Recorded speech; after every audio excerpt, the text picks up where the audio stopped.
শিক্ষার্থী বন্ধুরা, আশা করি তোমরা সবাই ভালো আছো। তোমাদের বার্ষিক পরীক্ষা চলতেছে, তো এখন তোমাদের দাখিল অষ্টম শ্রেণীর শিল্প সংস্কৃতি প্রশ্নটি শেয়ার করতেছি। তোমরা দেখো স্পেশাল মডেল টেস্ট। তোমাদের বার্ষিক পরীক্ষার চূড়ান্ত সাজেশন যেটি আছে, অর্থাৎ চূড়ান্ত প্রস্তুতি, সেই গাইডটি তোমরা হাতে নাও। তোমাদের বার্ষিক পরীক্ষার চূড়ান্ত প্রস্তুতি গাইডটি যে আছে ওইটা হাতে নাও, এবং তোমরা সাথে সাথে দাগাও। আমি বলে দিচ্ছি তোমাদেরকে, সাথে সাথে দাগিয়ে নাও। তো আমি যেটি বলে দিচ্ছি আশা করি তোমরা সেটি কমন পাবে। তোমাদের কমন উপযোগী করে আমি দাগাই দিচ্ছি। তো দেখো, তোমরা প্রথমে তোমাদের যে মডেল টেস্ট পৃষ্ঠা নাম্বার 229, পৃষ্ঠা নাম্বার হচ্ছে 229। তোমরা দেখো পৃষ্ঠা নাম্বার হচ্ছে 229, স্পেশাল মডেল অর্থাৎ 1 নাম্বার মডেল যেটি সেটি নাও।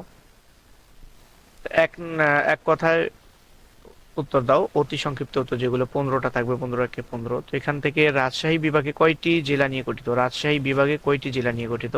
তো বলে দিই, এগুলোর উত্তরগুলো কিন্তু তোমরা মডেলের যে দুইটা তিনটা মডেল আছে, মডেলগুলোর পরেই কিন্তু তোমরা এর উত্তরগুলো পাবে। এই প্রশ্ন অনুযায়ী উত্তরগুলো মডেল 1 নাম্বার মডেলের মধ্যে গিয়ে উত্তরগুলো খুঁজে নেবে। অর্থাৎ মডেলগুলো যে দুইটা মডেল শেষ হওয়ার পরে পরে দেখবা যে তোমরা উত্তরমালা পেয়ে যাবে, সেখানে সেখানে উত্তরগুলো তোমরা খুঁজে নেবে। রাজশাহী বিভাগে কয়টি জেলা নিয়ে গঠিত? তারপরে মেলায় পঞ্চরত্ন কি কি খাবার দেখে, এটাও পড়বে। তারপরে পদ্মার ঢেউরে গানটির মাত্রা কত? পঞ্চরত্ন খুলনায় কাদের বাড়িতে যায়, এটাও পড়বে। ঝিনাইদহ কোন বিভাগে অবস্থিত? পটকুশীল বলা হয় কাদের, এটা না। তারপরে রূপসী বাংলার কবি কে, এটাও পড়বে। স্কুলের কর্মকাণ্ড ভ্রমণ প্রিয় পঞ্চরত্ন কি, এটা না। জারি শব্দের অর্থ কি, এটা পড়বে।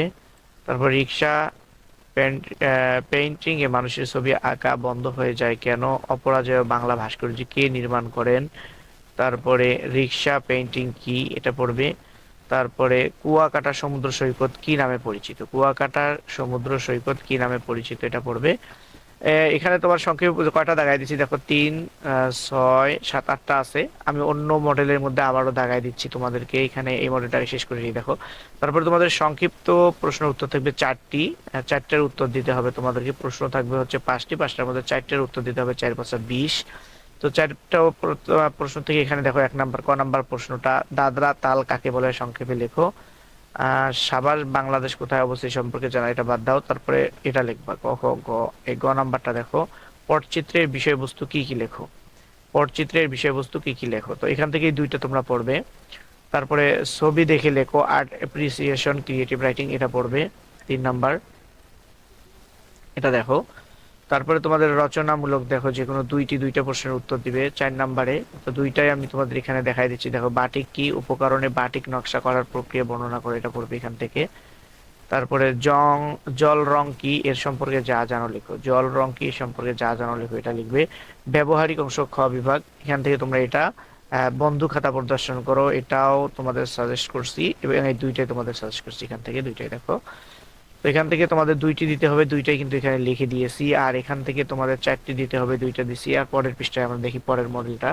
পরে দেখো 2 নাম্বার মডেল যেটা আছে 330 পৃষ্ঠা, দেখে নাও 330 পৃষ্ঠা 2 number model, model test 2 number.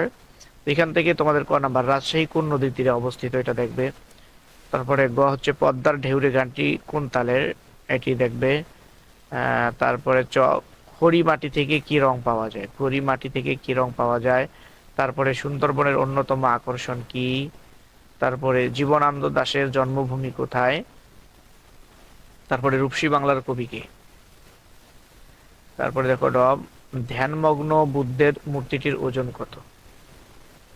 তো এখান থেকে দেখো তোমাদের 3, 6, 7টা দাগাই দিছি। এই তোমাদের 17, 18টা যে প্রশ্ন বা এরকম দাগাই দিছি, আশা করি এখান থেকেই তোমরা 15টা কমন পেয়ে যাবে। তারপরে সংক্ষিপ্ত প্রশ্নের উত্তর 4টি, 4টের মধ্যে ওখানে কিন্তু আমি 2টা দাগাই দিছিলাম, এখানে দেখো আরো 3টা আমি তোমাদের জন্য সিলেক্ট করছি। পদ্মাপাড়ের মেলা সম্পর্কে লেখো। তারপরে খ হচ্ছে কিভাবে গাজীর পট তৈরি করা হয়। তারপরে দাগাই দিছি তোমাদেরকে, অপরাজেয় বাংলা ভাস্কর্যের মডেল কারা ছিলেন। তো এই হলো তোমাদের 4টা।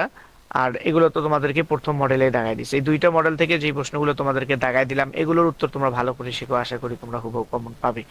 তো শিক্ষার্থী বন্ধুরা, চ্যানেলটি এখন সাবস্ক্রাইব করে না থাকলে চ্যানেলটি সাবস্ক্রাইব করে ভিডিওটি তোমার বন্ধুদের মাঝে ছড়িয়ে দেবে। অবশ্যই কমেন্টে জানাবে তোমাদের কিরকম কমন পড়ে, পরীক্ষায় আসে কিনা, এগুলো কমেন্টে জানাই দেবে। সবাইকে ধন্যবাদ।